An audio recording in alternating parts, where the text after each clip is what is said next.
Afganistán.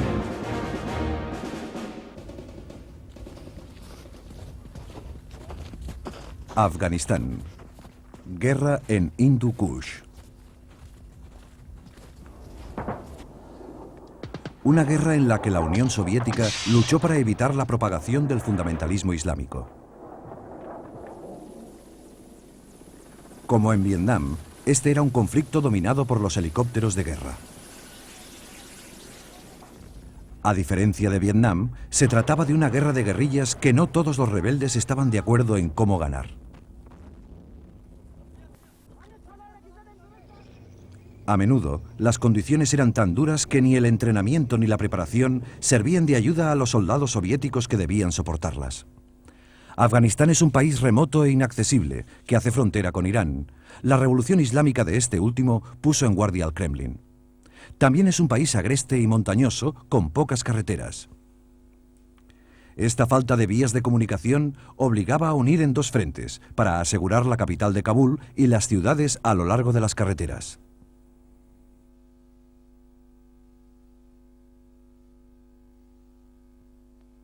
La invasión fue supervisada por el mariscal Sergei Sokolov en persona, delegado del ministro de Defensa soviético. Con una larga experiencia como general de artillería durante la guerra, era un hábil comandante, aunque tácticamente conservador. Muy pronto, Sokolov tuvo que enfrentarse a una federación de 24 grandes grupos guerrilleros. 1.800 tanques T-62 fueron transportados desde las llanuras soviéticas del Turquestán hasta la frontera con las montañas de Hindu Kush. Estamos en Año Nuevo de 1980 y el ejército soviético ocupa un país vecino. Este era el contingente limitado de las fuerzas soviéticas en Afganistán, el 40º ejército, entonces formado por 80.000 hombres, pero que llegó a contar con 152.000, un tercio de las fuerzas de los Estados Unidos destacadas en Vietnam. Más de 2.000 carros de combate empezaron a dejarse ver por las pocas carreteras de Afganistán.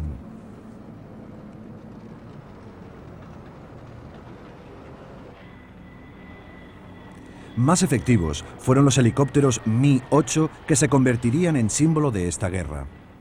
Aunque por tierra los soviéticos entraron en Afganistán mal equipados para el conflicto al que se iban a enfrentar, llevaban armamento pesado y estaban muy mal organizados. Dijeron que habían sido invitados para repeler la intervención extranjera después del golpe de Estado. Pero en realidad, el presidente Hafizullah Amin fue asesinado en su palacio de Darul Aman no por los afganos, sino por las fuerzas especiales soviéticas, las Spetsnaz.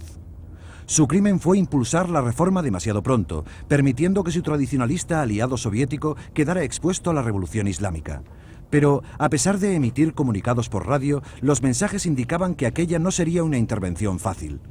El problema era el ejército afgano, desmoralizado por los ataques rebeldes desde que los comunistas obtuvieran el poder 2 años antes. Desde primeros de año, cada vez resultaba más evidente que el ejército no podría resistir. Por lo tanto, los soviéticos se vieron obligados a atacar a medida que la resistencia se hacía cada vez más fuerte. Este pueblo, profundamente tradicional y xenófobo, alineado por los comunistas afganos, se mostraba cada vez más hostil al descubrir que el nuevo régimen estaba completamente en manos extranjeras. Muchos abandonaron sus pueblos para unirse a la resistencia y combatir al invasor. Muy pronto cientos de miles de personas se sumaron al éxodo. La principal ruta de suministro soviética hasta Kabul se convirtió en el principal objetivo, especialmente en el paso de Salang y el túnel.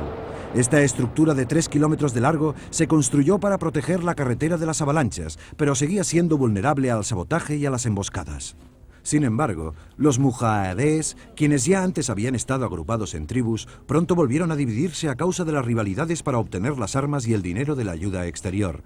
Empezaron armados con los rifles Lee Enfields, algunos fabricados en Pakistán, que se utilizaron contra los ingleses el siglo pasado.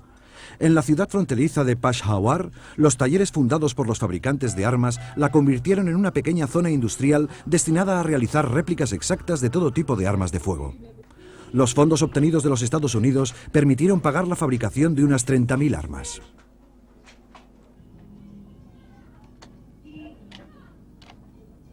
Los vendedores se apresuraban a exhibir sus réplicas de los rifles ingleses almacenados en estanterías de réplicas de los rifles Lee Enfield.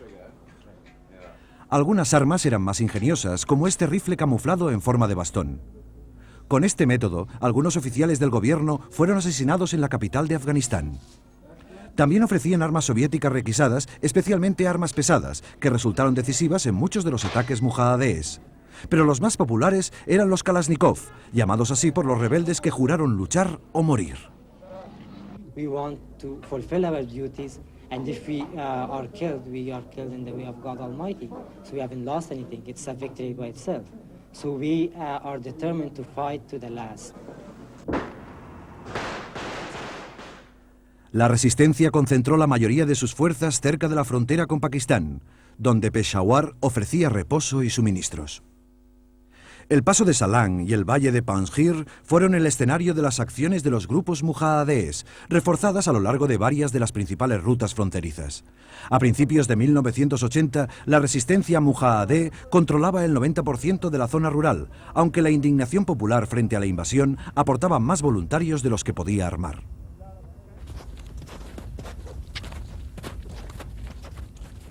La mayoría permanecía en bases locales y raramente se comunicaban con los otros grupos u operaban fuera de sus propios valles. Los dushmans, como los soviéticos llamaban a los mujahadíes, tardaron en desarrollar estrategias sofisticadas más allá de los clásicos ataques sorpresa. Las patrullas de helicópteros constituían un peligro de infiltración en estos valles fronterizos. Hábiles en la evasión, los mujahadíes los consideraban una tregua en la dura marcha a través del valle de Kunar. Sin selvas o marismas donde ocultar sus movimientos, estaban orgullosos de su habilidad para ocultarse en las grietas del inhóspito paisaje. Esta habilidad les permitió controlar la zona. Una patrulla armada soviética negocia la carretera del valle. El armamento pesado a menudo constituía la vanguardia de las divisiones de ataque contra los fuertes de los rebeldes en las montañas, hasta que los soviéticos se dieron cuenta de que les faltaban cañones de largo alcance para llegar hasta los mujahadíes, aunque siguieron siendo vulnerables a los misiles rebeldes. La destrucción de los pueblos y las continuas ofensivas soviéticas diezmaron rápidamente a la población de los valles. Aquí, en la zona de Panjshir, más de 50.000 personas abandonaron sus hogares, en un éxodo de 80 kilómetros hacia los altiplanos, a 3.000 metros de altura en las montañas. Sin hogar, muchos se vieron obligados a vivir en las cuevas.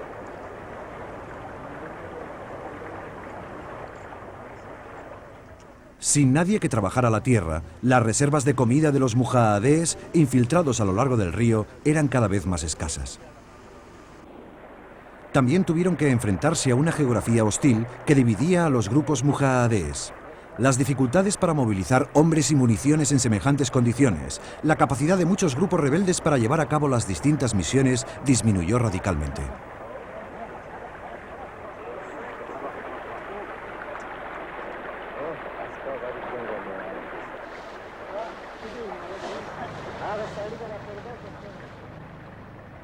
Las patrullas de helicópteros también cumplían otra función. Dejaron caer miles de minas Butterfly para desestabilizar los movimientos de los mujahadíes. Los reactores de combate soviéticos sumaron sus fuerzas para contrarrestar una emboscada mujahadí.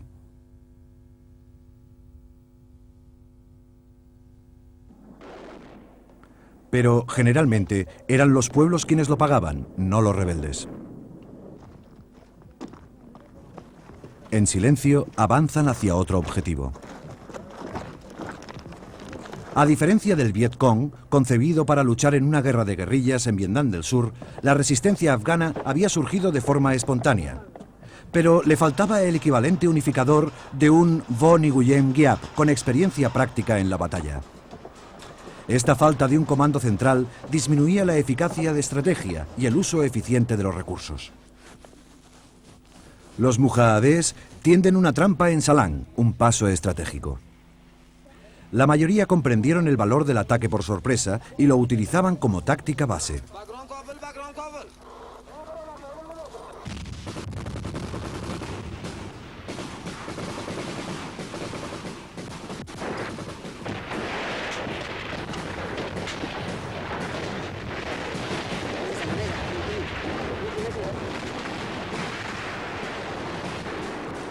Eran bastante eficaces en este tipo de acciones, normalmente dirigidas contra convoyes de gasolina que se dirigían hacia el sur, hacia Kabul.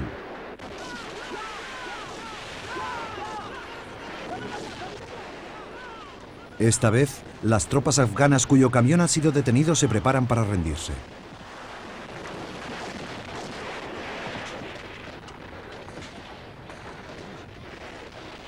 Los mujahedés les ordenan que tiren las armas. La cabeza rapada identifica a un joven recluta. Si no se une a los rebeldes, será escoltado hasta un campo de refugiados en Pakistán. En su lucha de las carreteras, los mujahidines destruyeron miles de camiones a lo largo de esta importante ruta de abastecimiento, provocando restricciones de gasolina en la capital.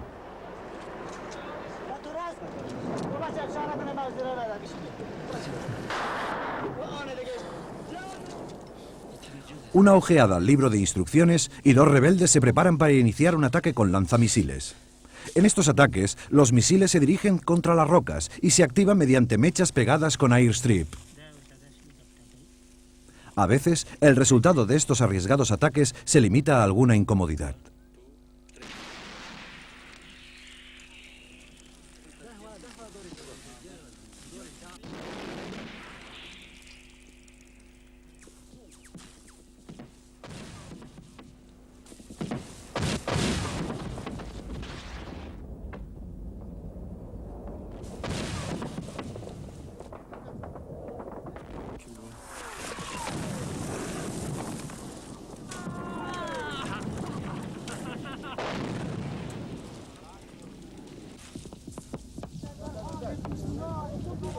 Pero algunas veces se dirigen contra zonas civiles.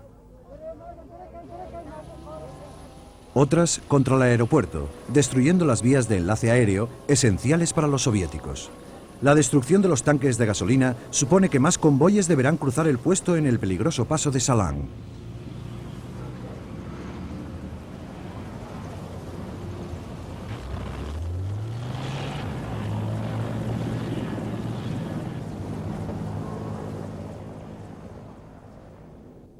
Pero el resultado más espectacular de una de estas incursiones fue el ataque a un depósito de misiles SAM en carga, cerca de Kabul. 40 personas resultaron muertas cuando el largo crescendo de las explosiones devastó la zona. Los soviéticos negaron que fuera a consecuencia de un ataque rebelde, pero poco después incrementaron las medidas de seguridad. Después de 20 minutos, aquella serie de terribles explosiones llegó a su clímax. Aproches a Anaba, una importante base afgano-soviética en el valle de Panjshir. Los planes y las órdenes de las medidas adoptadas contra la insurrección se dictaron desde aquí. La actitud defensiva de los soviéticos ante la difícil situación se consideró motivada por la falta de hombres, de modo que las tropas afganas adquirieron mayor protagonismo mientras los soviéticos empezaban a considerar una retirada gradual. Además, las duras condiciones climáticas minaban la escasa moral de las tropas destinadas a recorrer las montañas.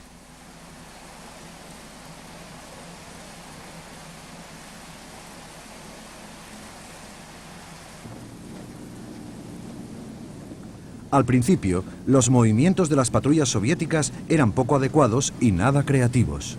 Como todos los convoyes, los soviéticos debían avanzar a la velocidad del más lento de sus hombres. Las pocas fotografías de las columnas soviéticas explorando Panjshir muestran gráficamente las dificultades geográficas a las que se enfrentaron y cuán fácilmente se convertían en un objetivo fácil de emboscar.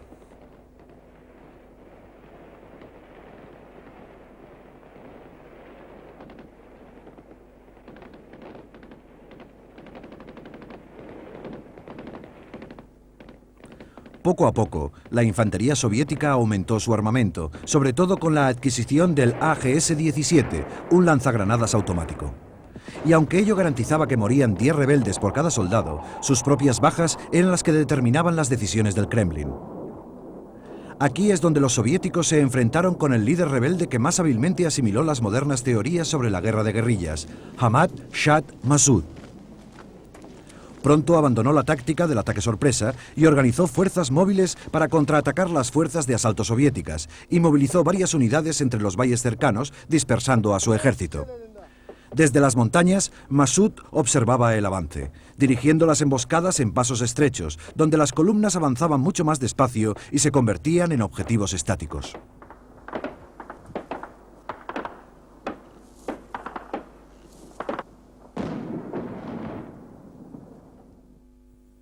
Ahmad Shah Massoud pronto demostró ser un líder carismático y popular. Aunque sus conocimientos sobre la guerra de guerrillas eran solo teóricos, demostró ser un hábil estratega capaz de derrotar al ejército soviético en 9 campañas. Abandonó los ataques sorpresa en favor de la toma de puestos gubernamentales estratégicos fuera de su propia área. El primero fue el asalto a Pechgur en 1985. Estos fuertes estaban defendidos por cientos de tropas armadas con bazocas y tanques y estaban protegidos por campos de minas, sacos y alambradas de espinos. En una muestra de madurez, los hombres de Massoud rodearon las defensas antes de atacar. El éxito de Massoud provenía de que era uno de los líderes rebeldes que había organizado un ejército guerrillero con paga perfectamente entrenado. Conocidos por motoraks, constituían las primeras auténticas unidades móviles de la resistencia, lo que permitió a Massoud concentrar sus fuerzas en el asalto y control de guarniciones estratégicas. Además, consiguió difundir un profundo sentimiento de unidad entre sus hombres, como explica su antiguo ayudante.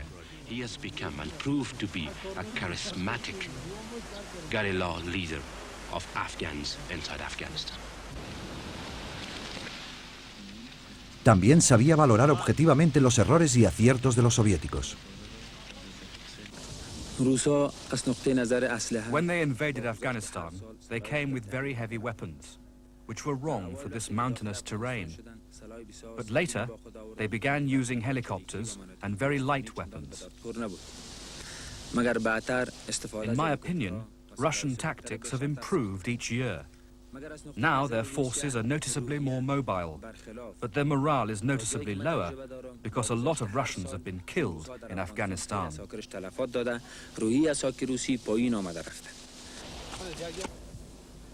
El ataque a Pechgur, en Panjshir, su valle natal, demostró la nueva habilidad de Massoud para tomar un puesto fuertemente vigilado.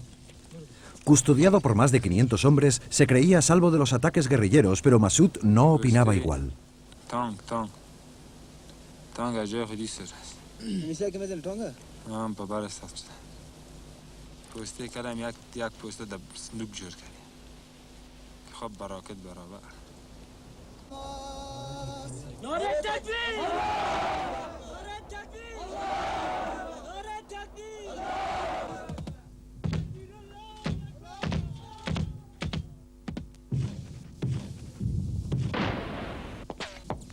بسم الله الرحمن الرحیم. Our main plan for Pushgur is firstly to cut off the aerial and ground supply routes and then capture the 10 outposts surrounding the main base. Finally, we will pour heavy weapons fire onto the main base until it's been captured or destroyed.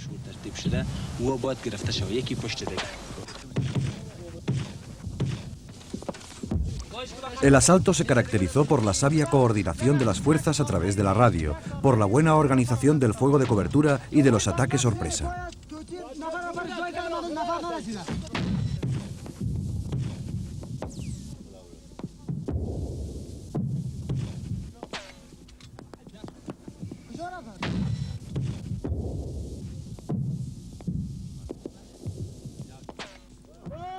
A pesar de haberlo planeado con todo detalle, lucharon toda la noche hasta que el fuerte y los distintos puestos cayeron a manos de los mujahedíes.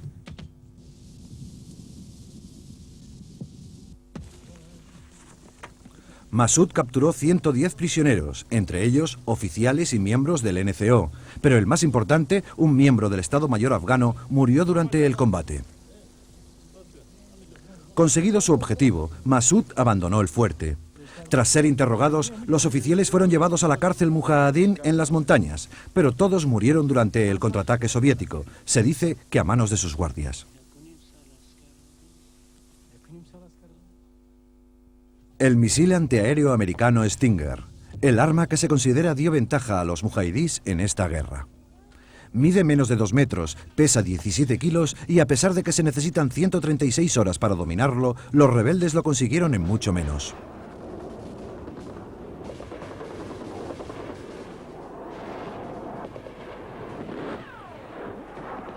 Su cabezal explosivo avanza a 700 metros por segundo y utiliza un busca infrarrojo para interceptar al objetivo en un radio de hasta 6 kilómetros.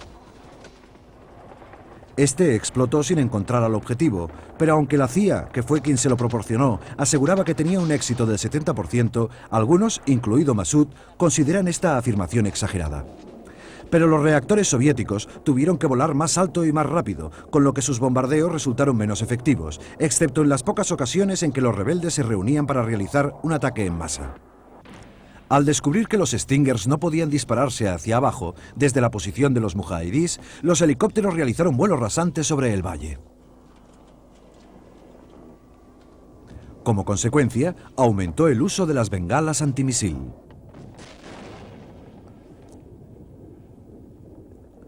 Ello significaba que las fuerzas afganas y soviéticas habían perdido el control del aire, dejando a los mujahidés mayor libertad de acción.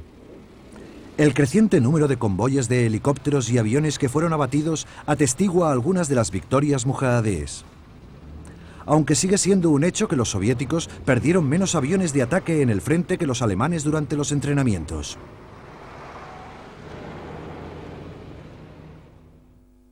Sur de Kabul. Las fuerzas afganas y soviéticas planean una de las mayores operaciones para acabar con el sitio de la guerrilla en Khost, en la provincia de Paktia, y erradicar sus fuertes en todas partes, incluidas las montañas de Zawar.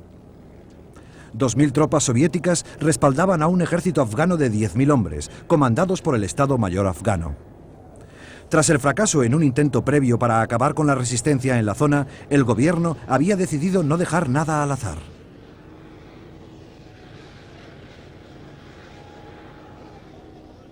Pero la ostentación de armamento pesado y artillería ocultaba el hecho de que los soviéticos estaban decididos a retirarse. El asalto fue respaldado por Mi-1 y Mi-24, considerados los mejores helicópteros de guerra del mundo, tan simbólicos de esta lucha como los Hueys de los Estados Unidos en Vietnam, aunque su coste operativo resultó ser 3 veces mayor.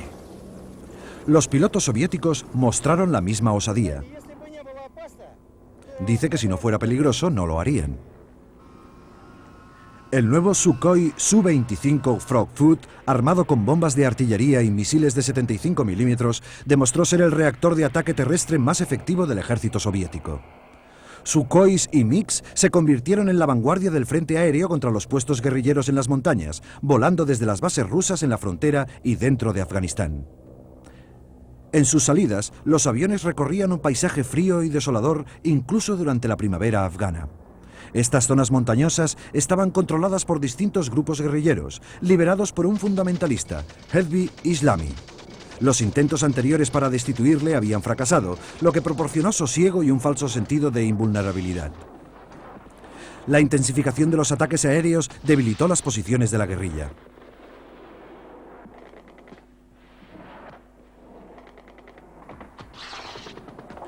La granada a reacción era un arma que prometía grandes resultados en la lucha antiaérea. Un Su-25 consigue esquivar el fuego antiaéreo.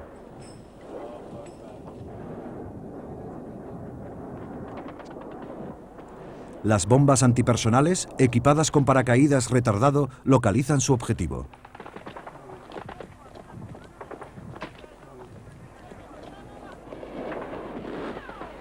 Para desviar los misiles Blowpipe británicos que se utilizaban, lanzaron varias bengalas.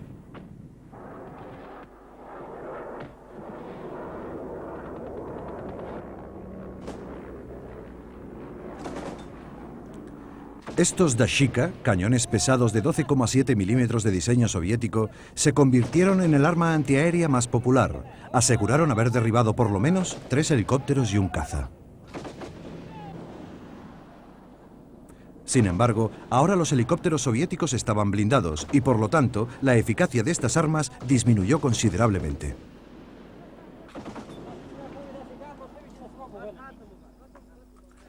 Tras días de uso continuado, el armamento antiaéreo era cada vez más impreciso. Los rebeldes habían disparado tantas veces que los tambores de sus cañones estaban completamente gastados. Los soviéticos aseguraban haber destruido 250 fortificaciones mujahedíes en las 3 semanas de duros enfrentamientos. El incendio de los depósitos de combustible para los aviones fue especialmente efectivo. Pero las reservas mujahedíes seguían llegando hasta sus posiciones a medida que los rebeldes se reagrupaban. Algunos incluso recibieron menús precocinados para las líneas aéreas enviados desde Arabia Saudí. Los mujahedíes cavaron una nueva red de túneles y trincheras, mientras otros sembraban nuevos campos de minas fuera del alcance de los nuevos fuertes. El avance de la guerra les demostró que la derrota era posible, pero su habilidad, como la del Vietcong para reagruparse fuera de las fronteras nacionales, significaba que ni las fuerzas afganas ni las soviéticas obtendrían una victoria fácil. En invierno de 1987, los soviéticos fueron obligados a desplazarse cuando Khost volvió a ser sitiado. 40.000 personas y una guarnición de 800 hombres sufrieron la falta de alimento.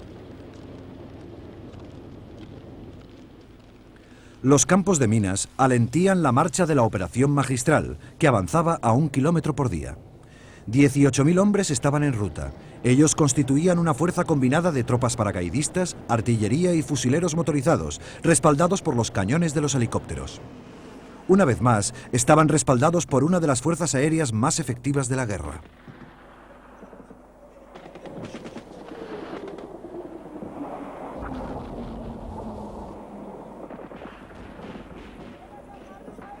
La secuencia de bombas y bengalas antimisil se había convertido en algo rutinario.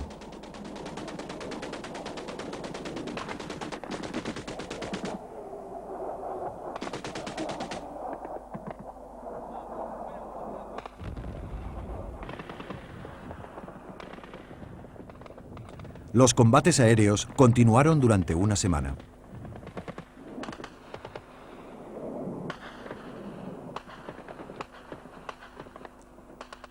Algunas bombas con paracaídas retardado mezclaban explosivos químicos y antipersonales.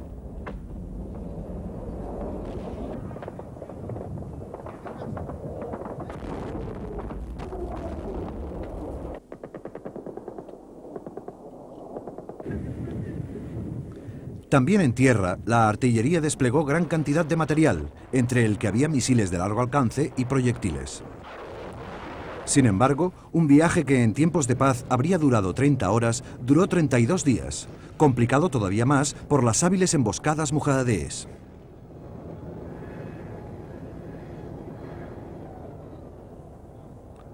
Los exploradores observan el lento avance de los convoyes mientras un mujahedí prepara el terreno para una emboscada.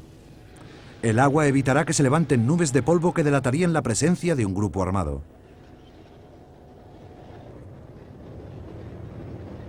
Aunque muy efectivos en sus emboscadas, la falta de comando y coordinación hizo que muchos de estos ataques resultaran menos efectivos de lo previsto.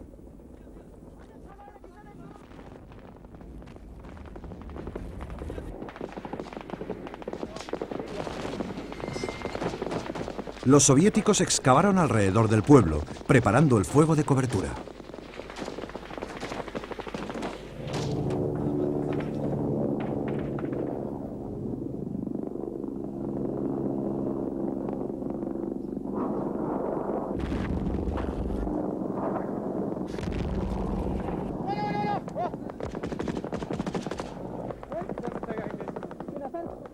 Finalmente, los cañones del Mi-24 aparecen para acabar con las guerrillas.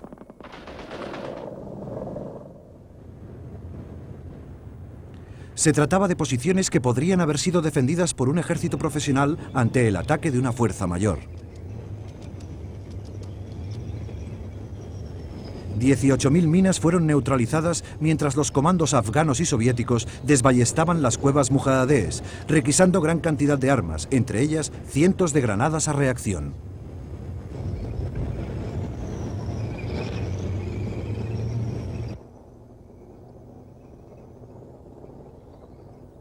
Pero seguía la incógnita de si los soviéticos podrían operar en el área sin recurrir a las grandes formaciones.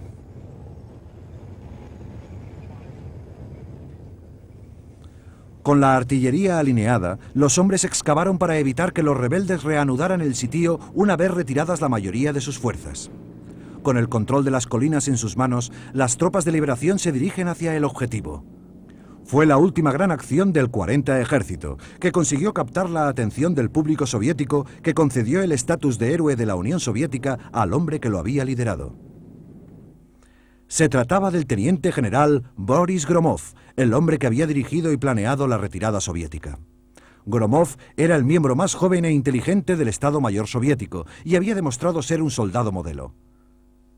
También dirigió y planeó la liberación de Khost, demostrando que también era un experto estratega en la guerra de guerrillas.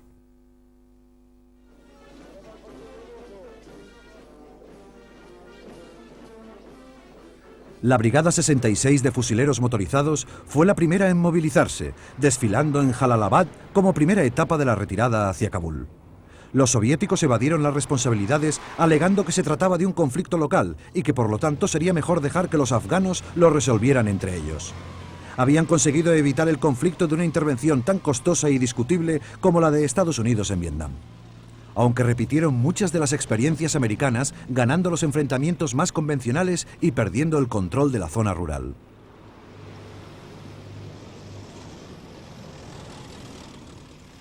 También se vieron impulsados por dos lecciones de batalla. Primero, es imposible vencer a un ejército guerrillero popular aunque se disponga de armas modernas. Y segundo, la pacificación fracasa bajo un gobierno impopular. Otro Ilyushin 276 se prepara para despegar. Estos enormes transportadores se convirtieron en piezas clave del continuo tráfico aéreo para llevar alimentos hasta Kabul y transportar tropas desde la Unión Soviética.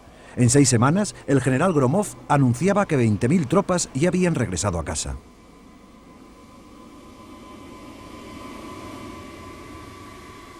La amenaza constante de un ataque antiaéreo era contestada con bengalas y una ruta de vuelo muy estricta. Estas tropas fueron duramente castigadas, pero en la huida muchas de ellas dejaron atrás un equipo prácticamente nuevo. El último ataque aéreo, al igual que los tanques T-62 y los bazookas, era una prueba de que el armamento de la República estaba a la altura del soviético.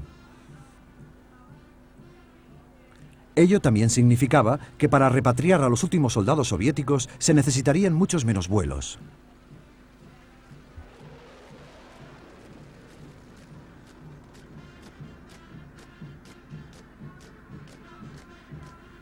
Los soviéticos dejaban atrás un ejército afgano cuyas tropas de élite rezumaban confianza, cuando 9 años antes la moral estaba tan baja que miles de ellos habían desertado.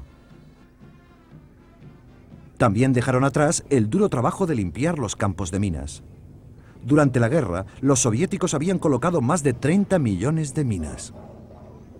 La mayoría se encontraban en campos claramente definidos, ya que, a diferencia de los argentinos cuando abandonaron las Malvinas, los soviéticos habían preparado mapas adecuados. Sin embargo, estaban diseñadas para escapar a los detectores electrónicos y los buscaminas tuvieron que recurrir a los métodos tradicionales. Una vez detectadas, las minas eran detonadas. Madrugada de un día de febrero de 1989. Un convoy de casi 80 kilómetros recorre las llanuras del norte de Afganistán. Es la retirada final de las tropas soviéticas, 7.000 hombres y cientos de vehículos. Cruzaron la frontera por el Puente de la Amistad, sobre el río Oxus, en Termez. En los 9 años de guerra, casi 14.000 de sus camaradas habían perdido la vida. Pero la falta de victoria no les había convertido presas de un régimen que cayera inmediatamente a manos del ejército que le rodeaba. El último en partir fue el teniente general Gromov. Tras ejecutar la retirada soviética con el mínimo de bajas, recibió las mismas muestras de simpatía que el primer hombre que llegó al espacio, Yuri Gagarin. Con el tiempo, Gromov se convertiría en una figura de importancia nacional.